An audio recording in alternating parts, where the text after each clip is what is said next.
बच्चों, have a nice day. आज हम देखेंगे आवर बॉडी, क्लास 3 का लेसन 6 है ये।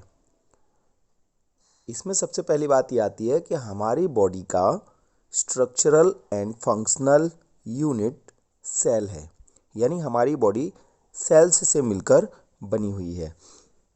ये कई सारी सेल्स आपको दिखाई दे रही हैं, एक जैसी सेल्स हैं, लेकिन कई तरह की सेल्स होती हैं। अलग अलग ऑर्गन्स में अलग अलग तरह की सेल्स होती हैं, इसलिए ये खास बात हमें देखनी है। A human body is made up of many cells. Human body कई सेल्स की बनी होती है। A cell is a smallest structural and functional unit of life. Cell life का smallest structural and functional unit है, यानी हमारी बॉडी का स्ट्रक्चर बनाने में भी सेल का काम है और जितने भी फंक्शन होते हैं वो सब भी सेल में ही हो रहे हैं। There are trillions of cells. कई ट्रिलियन सेल्स हमारी बॉडी में होती हैं। कई एक जैसी सेल्स मिलकर टिश्यूज बनाती हैं। ये देखिए पिक्चर में आपको दिखाई दे रहा है, एक जैसी सेल्स कंबाइन होकर एक टिश्यू बना रही हैं। एंड टिश्यू भी कई तरह के टिश्यू कंबाइन होकर ऑर्गन बनाते हैं। ये एक ऑर्गन बन गया है। कई यहाँ पर स्टमक ऑर्गन के रूप में दिखाया गया है, कोई और ऑर्गन भी दिखा सकते थे। एक एग्जाम्पल दिया है ये तो। और ऑर्गन्स, कई ऑर्गन्स मिलके एक ऑर्गन सिस्टम बनाते हैं। जैसे ये स्टमक दिखाया था, तो स्टमक किसका हिस्सा होता है? डाइजेस्टिव सिस्टम का। तो यहाँ पिक्चर में डाइजेस्टिव सिस्टम दिखाया गया है, जिसमें हमारा फूड जाता है, डाइजेस्ट होता है। ओके, अब हम आते हैं सेंस ऑर्गन्स पे। सेंस ऑर्गन हमारे बॉडी में कुछ ऐसे स्पेशल ऑर्गन्स होते हैं जिनके द्वारा हम बाहरी वर्ल्ड को, आउटर वर्ल्ड को सेंस कर पाते हैं, समझ पाते हैं। Our body has some special organs which help us feel and sense the outside world. These organs are called sense organs. इन ऑर्गन्स को हम सेंस ऑर्गन कहते हैं। ये आप पहले से पढ़ते आ रहे हैं, इनिशियल स्टेज से ही। We have 5 sense organs. हम में कितने सेंस ऑर्गन्स होते हैं? 5। These are eyes, ears, nose, tongue and skin. इनके बारे में आप पहले ही पढ़ चुके हैं। आइज से क्या सेंस करते हैं हम? देखना, है ना, sight. And ears to hear, सुनने के लिए होते हैं। नोज टू स्मेल, सूंघने के लिए, स्मेल के लिए। And tongue to taste. Skin to feel, touch. Skin से हम टच को फील करते हैं, ये हम समझ गए हैं। आइज़ के बारे में बता दिया है यहाँ पे। ये सारा पहले का है, आपका रिवीजन है। नेक्स्ट टॉपिक पे हम बढ़ेंगे, द ऑर्गन सिस्टम। हमें आना है ऑर्गन सिस्टम पे, कि सेल्स मिलके टिश्यूज़ बनाती थी, टिश्यूज़ मिलके ऑर्गन बनाते थे, और कई ऑर्गन्स मिलके एक ऑर्गन सिस्टम बनाते थे। तो हमारी बॉडी में कई तरह के ऑर्गन सिस्टम्स होते हैं जिनका अलग अलग काम होता है। हर काम को परफॉर्म करने के लिए कई ऑर्गन्स मिलके एक ऑर्गन सिस्टम बनाते हैं, और सभी ऑर्गन सिस्टम्स मिलके पूरी बॉडी बनती है, या एक ऑर्गेनिज्म बनता है। तो हमारी बॉडी में जितने ऑर्गन सिस्टम्स हैं उनमें से हम कुछ का अध्ययन यहाँ अपने लेसन में करेंगे। First organ system is given here, skeletal system. पहला जो स्केलेटल सिस्टम है वो दिया गया है स्केलेटल सिस्टम। स्केलेटल सिस्टम किसका बना होता है? आपको पिक्चर में दिखाई दे रहा होगा, बोलिए। Yes, this is made up of bones. This bony system is called skeletal system. ये बोन का बना हुआ पूरा ढांचा जो होता है, फ्रेमवर्क होता है, ढांचा को फ्रेमवर्क बोलते हैं ऑफ आवर बॉडी। सबसे पहले यही बनता है, तो ये हमारा स्केलेटल सिस्टम होता है। जिस तरह से आपने, जब माता रानी की मूर्तियां बनाई जाती हैं नवदुर्गा के लिए, तो आपने देखा होगा कि सबसे पहले मूर्ति बनाने वाला बांस का एक स्ट्रक्चर बनाता है, ढांचा बनाता है। इसी तरह से हमारी बॉडी में हड्डियों का ढांचा है। फिर बांस के स्ट्रक्चर पर वो घास फूस लपेटता है और बॉडी के सही ऑर्गन्स बनाता है। फिर उसके बाद उसके ऊपर मिट्टी का लेप करता है, फिर उसमें कलर करता है, तो इस तरह से मूर्ति तैयार होती है। ऐसे ही हमारी बॉडी में सबसे पहले जो हड्डियों का ढांचा, हड्डियों का स्ट्रक्चर तैयार किया जाता है, that structure is known as skeletal system. और आपको बता दूं स्केलेटल सिस्टम का वर्क क्या है। स्केलेटल सिस्टम हमारी बॉडी को एक निश्चित शेप देता है, पहला काम उसका।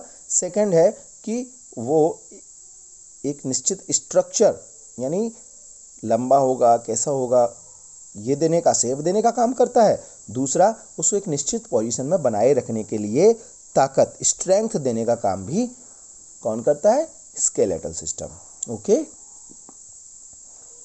इसमें कई तरह की बोन्स होती हैं। कितनी बोन्स होती हैं total? 206। Okay, now nervous system. Nervous system हमारा ऐसा सिस्टम है जो हमारी बॉडी को कंट्रोल करता है। इसमें ऊपर ये क्या दिख रहा है जहाँ मेरी फिंगर है? यस, ये है ब्रेन। और ब्रेन के पीछे एक पतला धागा होता है जिसे बोलते हैं स्पाइनल कर्ड। ये जाता है यहाँ तक, ये रीढ़ की हड्डी के अंदर होता है, हमारी बैक बोन के अंदर होता है। तो this is spinal cord and this is brain. Brain, spinal cord, और ब्रेन और स्पाइनल कर्ड दोनों से पतले पतले धागे जैसे, तार जैसे निकले हैं जो पूरी बॉडी में फैले हुए हैं। देखिए आप, ये तार जैसे दिख रहे हैं जो अपने, अच्छे से इस पिक्चर को देखना है ना। तो ये जो तार जैसी स्ट्रक्चर्स दिख रहे हैं इनको नर्व्स बोलते हैं। ये नर्व्स हो गई, ये स्पाइनल कर्ड और ये ब्रेन। ये तीन चीज़ें मिलकर, brain, spinal cord and nerves, ये मिलकर नर्वस सिस्टम कहलाती हैं। नर्वस सिस्टम का निर्माण करती है, पूरी बॉडी में ये होता है। और इसका काम होता है सेंस करना, यानी कोई भी आपको अगर हैंड में छूता है तो आपको तुरंत पता चल जाता है। मतलब है कि हैंड में ये नर्व ने आपका जो सिग्नल लिया है और इसको लेके गई है स्पाइनल कर्ड तक या ब्रेन तक। स्पाइनल कर्ड और ब्रेन सोचने का काम करता है, स्पाइनल कर्ड डायरेक्ट ऑर्डर देती है, ब्रेन भी ऑर्डर देता है। तो ब्रेन और स्पाइनल कर्ड लगभग एक ही चीज़ है, ब्रेन का ही हिस्सा है वो, और दोनों ही ऑर्डर देने का काम करते हैं। अंतर इतना है, ब्रेन सोचता समझता भी है और स्पाइनल कर्ड सोचती समझती नहीं है, डायरेक्ट ऑर्डर देती है, क्विक रिस्पॉन्स देती है। जल्दी ऑर्डर देना है किसी चीज़ का तो वो स्पाइनल कर्ड कंट्रोल करती है। तो इस तरह से ये हमारा नर्वस सिस्टम हो जाता है। नर्वस सिस्टम में चाहे हम देख रहे हों, यानी सीइंग या हियरिंग, स्पीकिंग, ये सारी जितनी भी प्रोसेसेस होती हैं वो सब यहीं से कंट्रोल होती हैं नर्वस सिस्टम द्वारा। ठीक है, तो नर्वस सिस्टम काम करता है कंट्रोल एंड कोऑर्डिनेशन का। कंट्रोल करना का मतलब है हमारी बॉडी को कंट्रोल करता है, सारे फंक्शंस को कंट्रोल करता है। मैं अगर बोल पा रहा हूँ या मैं जो भी बोल रहा हूँ वो मेरा नर्वस सिस्टम ही कंट्रोल कर रहा है कि मुझे अब क्या बोलना है। और कोऑर्डिनेशन का मतलब है कि मैं बोलने के साथ साथ यहाँ हाथ से भी समझा रहा हूँ सही चीज़। जब मैं ब्रेन बोलता हूँ तो यहाँ दिखा रहा हूँ, जब मैं स्पाइनल कर्ड बोलता हूँ तो यहाँ दिखा रहा हूँ, और जब मैं नर्व्स बोलता हूँ तो ये नर्व्स को दिखा रहा हूँ हैंड से, दूसरे हैंड से। तो ये हमारे माउथ और हैंड के बीच में कोऑर्डिनेशन, यानी सही समय पे सही चीज़ें सभी अंग मिलकर कर रहे हैं, तो ये चीज़ कहलाती है कोऑर्डिनेशन, मिलकर सही सही काम करना। तो कंट्रोल का भी काम करता है नर्वस सिस्टम और कोऑर्डिनेशन का भी। Next system is muscular system. Muscular system आपको नाम से ही पता चल रहा होगा, मसल्स से बना होता है। यानी हमारी जो फ्रेमवर्क था, हड्डियों का ढांचा था, उसके ऊपर मसल्स लगाई जाती हैं, और ये मसल का पूरा सिस्टम ही मस्कुलर सिस्टम कहलाता है। ये मसल्स का काम क्या है? मूवमेंट। हमारी बॉडी को मूव कराने के लिए मसल्स ज़रूरी हैं। हड्डियां तो एक जगह रहती है, लेकिन हड्डियों को मसल्स सिकुड़ती और फैलती हैं। इधर की आपने कभी हैंड की इधर की मसल्स ज़रूर हाथ ऊपर नीचे करके देखना, ये सिकुड़ती और फैलती हैं, उनसे ही हमारा हैंड, इधर का हैंड मूव करता है। फिंगर मूव कराने के लिए फिंगर की मसल्स को भी हमें सिकोड़ना पड़ेगा। तो ये हमें ज़्यादा इसका अंदाज़ा नहीं लगता, पता नहीं लगता, लेकिन हकीकत यही है कि मसल्स सिकुड़ती हैं और फैलती हैं, उसी से हमारी बॉडी मूव करती है, हम चल पाते हैं या कोई भी मूवमेंट कर पाते हैं। एक फैक्ट दिया गया है यहाँ पे, there are approximately 635 skeletal muscles in human body. Human body में लगभग 635 स्केलेटल मसल्स होती हैं, 635। Okay, now the next organ system is respiratory system. अगला ऑर्गन सिस्टम है रेस्पिरेटरी सिस्टम। रेस्पिरेटरी सिस्टम के नाम से आपको पता चल रहा होगा, ये हमें रेस्पिरेशन में हेल्प करता है। ओके, रेस्पिरेशन यानी सांस लेना और छोड़ना, यहाँ तक ही नहीं है, सांस लेते हैं तो उसमें बहुत सारी गैसेस हमारे लंग्स में पहुँचती हैं नाक के थ्रू, और फिर लंग्स में एक्सचेंज होता है ब्लड और उस एयर के बीच में गैसेस का एक्सचेंज होता है, तो ब्लड ऑक्सीजन गैस ले लेता है उस हवा में से और कार्बन डाइऑक्साइड उसी में रिलीज कर देता है, छोड़ देता है। फिर वो एयर फिर से जब हम एक्सहेल करते हैं, बाहर सांस छोड़ते हैं तो बाहर निकल जाती है, फिर से इनहेल करते हैं तो अंदर सांस लेते हैं तो फिर से नई हवा, ताज़ी हवा उसमें पहुंचती है और जिसमें फिर से ऑक्सीजन होती है। वो ऑक्सीजन फिर ब्लड ले लेता है, कार्बन डाइऑक्साइड वापस दे देता है। कार्बन डाइऑक्साइड कहाँ से देता है? हमारी बॉडी में प्रोड्यूस होती है, निकलती है। ओके, तो ये रेस्पिरेटरी सिस्टम है। बेटा साइड हो जाऊं। तो रेस्पिरेटरी सिस्टम में हमारी नोज आती है, नेजल कैविटी आती है, यहाँ से एयर पाइप होता है वो आता है, ट्रैकिया, ब्रोंकस, ब्रोंक्यूलेट्स और उसके बाद लंग्स होते हैं। ये लंग्स दिखाए गए हैं, 2 लंग्स हैं दोनों साइड में, दोनों में ये पाइप आया है। तो ये हमारा रेस्पिरेटरी सिस्टम है।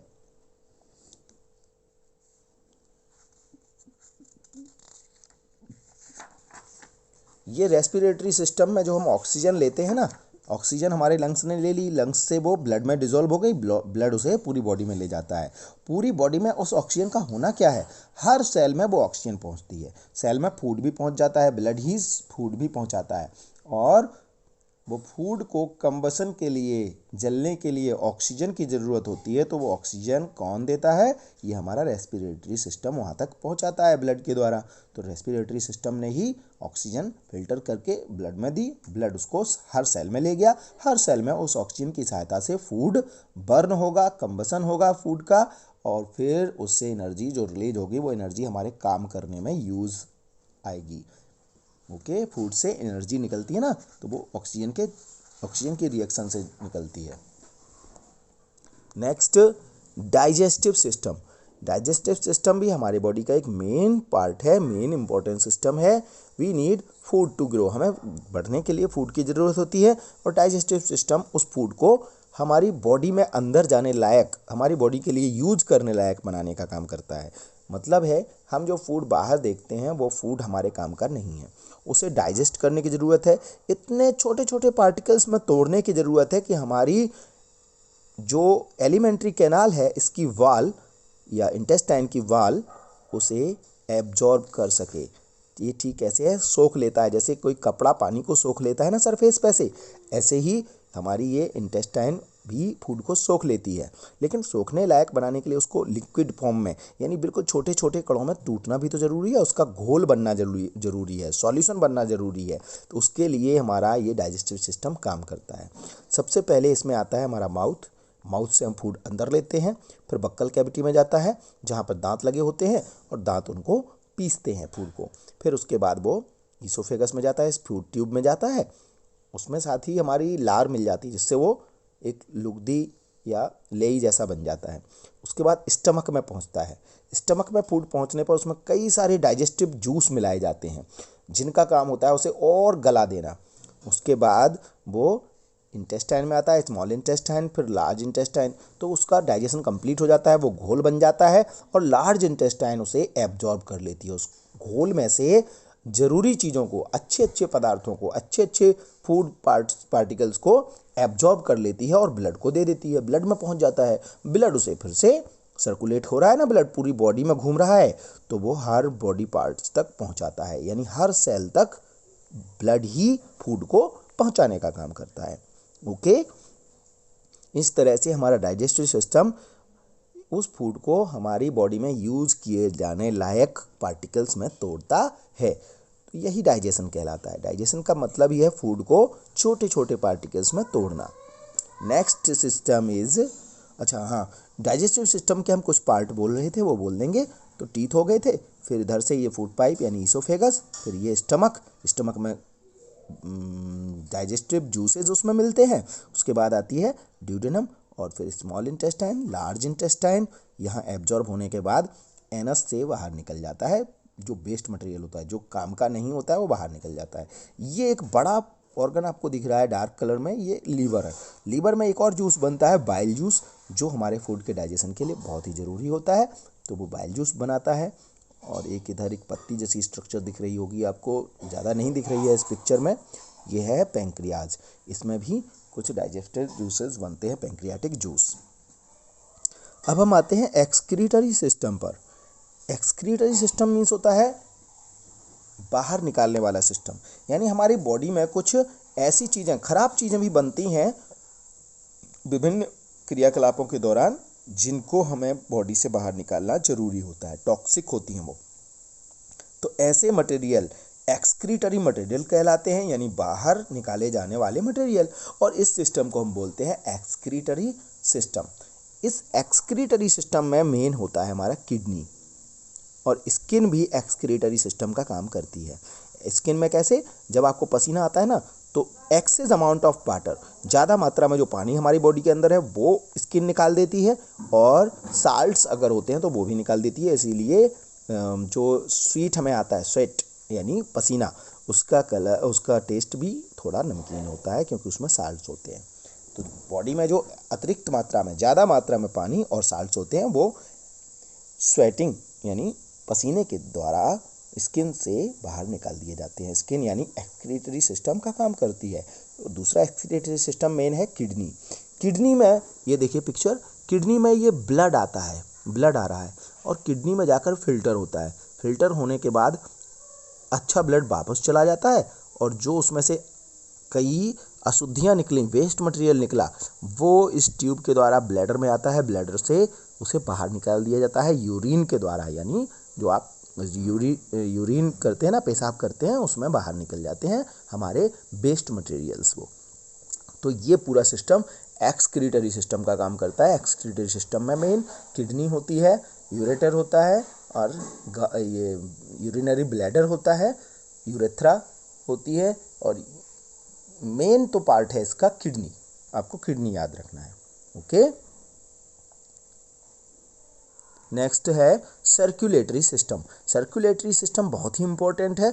हमारी बॉडी में फूड मटेरियल का सर्कुलेशन हो, जगह जगह पहुंचाया जाना हो, ट्रांसपोर्टेशन हो उसका, या ऑक्सीजन का पहुंचाना, ऑक्सीजन का ट्रांसपोर्टेशन करना हो, या हमारी बॉडी में पैदा हो रहे वेस्ट मटेरियल जैसे कार्बन डाइऑक्साइड पैदा हो रही है, यूरिन, इन सब को भी बाहर निकालने के लिए उसके सही पार्ट तक पहुंचाना है। तो ये सारा ट्रांसपोर्ट का काम कौन करता है? ब्लड। और ब्लड किस में बहता है? पतले पतली ट्यूब्स होती हैं। जैसे पानी के बहने के लिए एक बॉल लाते हैं ना, जिसको पेड़ पौधों में डालने के लिए बॉल लगा लेते हैं, तो ऐसे ही हमारी बॉडी में पतली पतली बॉल यानी पतली पतली नलियाँ, जिनको ब्लड वेसल्स बोलते हैं, ये ब्लड वेसल्स दिखाई दे रही हैं, सारी नलियाँ हैं पतली पतली, उनका जाल सा बना दिख रहा है, ये ब्लड वेसल्स फैली होती हैं, इनमें होकर, इनके अंदर होकर ब्लड बह रहा है। तो एक चीज़ तो हो गई ब्लड वेसल। दूसरी चीज़ है हार्ट। यहाँ बीच में हार्ट है। ये हार्ट बहुत ही इम्पोर्टेंट वर्क करता है कि जिस तरह से कोई पंप पानी को एक तरफ से खींचकर दूसरी तरफ फेंकता है ना, इसी तरह से हमारा हार्ट भी एक पंप है, और वो ब्लड को एक तरफ से खींचकर दूसरी तरफ फेंक रहा है।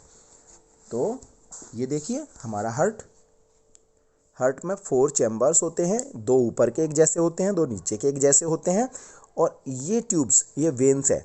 वेन्स मतलब ब्लड वेसल्स, बहुत सारी ब्लड वेसल मिलके ये वेन बनती है, वेना कावा कहलाती है, मोटी वाली। उसके बाद ये बहुत पतली पतली भी होती हैं पहले, तो उनको वेन्स बोलते हैं। वेन्स के द्वारा बॉडी से इम्प्योर ब्लड कलेक्ट करके लाया जा रहा है। इम्प्योर ब्लड को यहाँ ब्लू कलर में दिखाया गया है, ब्लू ही होता है। तो इम्प्योर ब्लड आया इसमें, फिर यहाँ से गया वो नीचे वाले चैम्बर में, और यहाँ से जाता है आर्टरी द्वारा लंग में। लंग में उसमें इस ब्लड में जो कार्बन डाइऑक्साइड है वो बाहर निकाल दी जाती है, और ऑक्सीजन ले ली जाती है। ऑक्सीजन जैसे ही ब्लड में आ गई, समझ लो ब्लड हो गया है प्योर, उसको बोलते हैं प्योर ब्लड या ऑक्सीजनेटेड ब्लड, यानी ऑक्सीजन वाला ब्लड जिसमें ऑक्सीजन आ गई है। ये ऑक्सीजन वाला ब्लड फिर से हार्ट के इस चैम्बर में आता है, ये आ गया प्योर ब्लड, और यहाँ से इस चैम्बर में आता है वेंट्रिकल में, फिर ये आर्टरी द्वारा फिर से बॉडी में भेज दिया जाता है। इस तरह से ये पूरा हार्ट एक डबल पंप का काम कर रहा है। एक तरफ से इम्प्योर ब्लड को खींच के दूसरी तरफ भेजते हैं, और दूसरी तरफ से प्योर ब्लड को खींचकर फिर बॉडी में भेजता है। तो इस तरह से ये veins, arteries, veins, arteries, veins वो होती हैं जो हार्ट की ओर ब्लड को लाती हैं, आर्टरीज वो होती हैं जो हार्ट से दूर ब्लड को ले जाती हैं, तो ये ले जाने का काम कर रही हैं। एरो आपको दिख रहा होगा, वीन्स हार्ट में लाने का काम कर रही हैं। ओके, तो ये वीन्स और आर्टरीज होती हैं। आपको एक बात और बताना चाहता हूँ, आपकी बॉडी में कहीं आपको पतली पतली नसें जैसी दिखती होंगी अपनी स्किन पर, तो ये देखिए, ये ग्रीन ग्रीन दिख रही हैं जो, है ना, 1 मिनट, ये वाली, है ना, ऐसी कई जगह आपको दिखती होंगी आपकी बॉडी में भी। तो दीज आर वीन्स, ऊपर ऊपर बॉडी में जो होती हैं वो वीन्स होती हैं, और आर्टरीज गहराई में होती हैं जो हमें दिखती नहीं है। इंजेक्शन भी, यानी इंजेक्ट करते ना जो दवा सुई से, तो वो भी वीन्स में ही लगाई जाती हैं, क्योंकि ऊपर कौन दिखता है, वीन्स, आर्टरीज तो दिखती ही नहीं है। इस तरह से हमारा सर्कुलेटरी सिस्टम का मेन पार्ट है हार्ट, ये हार्ट है पूरा, और ब्लड वेसल्स, ब्लड वेसल्स में होकर ब्लड बह रहा है, और तीसरा पार्ट होता है ब्लड, इसका मेन कंपोनेंट है ब्लड। तो हार्ट, ब्लड वेसल्स एंड उसमें बहने वाला ब्लड, ये हमारे सर्कुलेटरी सिस्टम के मेन 3 पार्ट्स हैं। ब्लड बहुत इंपॉर्टेंट रोल अदा करता है। क्या क्या रोल अदा करता है? नंबर 1, ऑक्सीजन एंड फूड का ट्रांसपोर्ट करता है सेल्स तक। नंबर 2, एक्सक्रीटरी मटेरियल को एक्सक्रीटरी ऑर्गन्स तक पहुंचाने का काम करता है। जैसे सेल्स में कार्बन डाइऑक्साइड पैदा होती है, वो हमारे लिए काम की नहीं है, जहरीली होती है, इसलिए उसे वो लंग्स तक लाता है, जिससे लंग्स के द्वारा उसे बाहर हवा में सांस के द्वारा निकाला जा सके। तो एक्सक्रीटरी मटेरियल्स को, जैसे कुछ ऐसे पदार्थ होते हैं जो यूरिन के द्वारा छन के बाहर होने हैं, तो उनको किडनी तक भी पहुंचाने का काम ब्लड ही करता है, यानी ट्रांसपोर्टेशन का काम ब्लड कर रहा है। ओके, अब इसमें एक फैक्ट हम देख लेते हैं। The heart of a normal person beats approximately 72 times per minute, यानी एक नॉर्मल पर्सन का हार्ट 1 मिनट में 72 टाइम्स धड़कता है। ओके, धड़कने से ही वो ब्लड पंपिंग कर रहा है, मतलब ब्लड को पंप कर रहा है, ब्लड को भेज रहा है इधर से उधर, और ब्लड डिफरेंट चीज़ों को सप्लाई करता है, ऑर्गन्स को, सेल्स को। जैसे ऑक्सीजन को सप्लाई करता है, ऑक्सीजन देता है उनको, ऑक्सीजन पहुंचाता है, फूड पहुंचाता है, और वहाँ से कार्बन डाइऑक्साइड लंग्स तक पहुंचाता है, अन्य एक्सक्रीटरी मटेरियल्स को किडनी तक पहुंचाता है। Next system is reproductive system. Reproductive system हमारी बॉडी का ऐसा पार्ट है जो हमारे ही जैसे नए जीवों को उत्पन्न करने में हेल्प करता है। This system helps human beings reproduce there young ones, यानी ह्यूमन बींग्स को अपने ही जैसे नए जीव को पैदा करने के लिए रिप्रोडक्टिव सिस्टम जरूरी होता है। बिकॉज ऑफ दिस रिप्रोडक्शन, इस रिप्रोडक्शन के कारण life continues from one generation to the next, एक जनरेशन से, एक पीढ़ी से दूसरी पीढ़ी तक जीवन सतत रूप से चलता रहता है इसके कारण। नेक्स्ट हम देखते हैं कीवर्ड्स। सेल क्या होती है? Smallest unit of life. Tissues क्या होते हैं? Collection of one type of cells, एक ही तरह की सेल्स का कलेक्शन टिश्यूज बनता है, और टिश्यूज का कलेक्शन ऑर्गन बनता है। Organs part of body which perform specific function, और ये कई तरह के टिश्यूज से मिलकर बनते हैं। सॉल्यूबल वो चीज़ें that can be dissolved in a liquid, जिन्हें लिक्विड में घोला जा सके। Absorb means take in a substance और liquid form from the surface, तो किसी सब्सटेंस या लिक्विड को सरफेस से ले लेना एब्जॉर्ब करना कहलाता है। ब्लड वेसल्स आपको बताया ना, जिसमें ब्लड बहता है वो वाली नलियाँ, जैसे veins and arteries. Tubes through which blood flows in our body, जिन ट्यूब्स में होकर ब्लड हमारी बॉडी में बहता है। एक बार फिर से यहाँ पे इकट्ठे नाम देख लेंगे। Skeletal system provide shape and support to our body. Nervous system send order to different organs of the body. Muscular system helps us to move and to do different kind of work. Respiratory system supplies oxygen to all parts of the body. Digestive system helps in taking food and preparing it for use by the body. Next, excretory system helps to remove waste material from the body. Okay, circulatory system helps in the movement of blood. Circulatory system blood के movement में help करता है to different parts of the body. Reproductive system helps to reproduce young ones. अभी एक और system हो सकता था इसमें, इम्यून सिस्टम। हमारी बॉडी को कीटाणुओं से या जर्म्स से लड़ने की जो क्षमता देता है वो है इम्यून सिस्टम। अभी इम्यूनिटी का बहुत टॉपिक चल रहा है ना कोविड में। ओके, अब इसकी एक्सरसाइज आपको दे दी गई है, आप अपनी नोटबुक में तैयार कीजिएगा।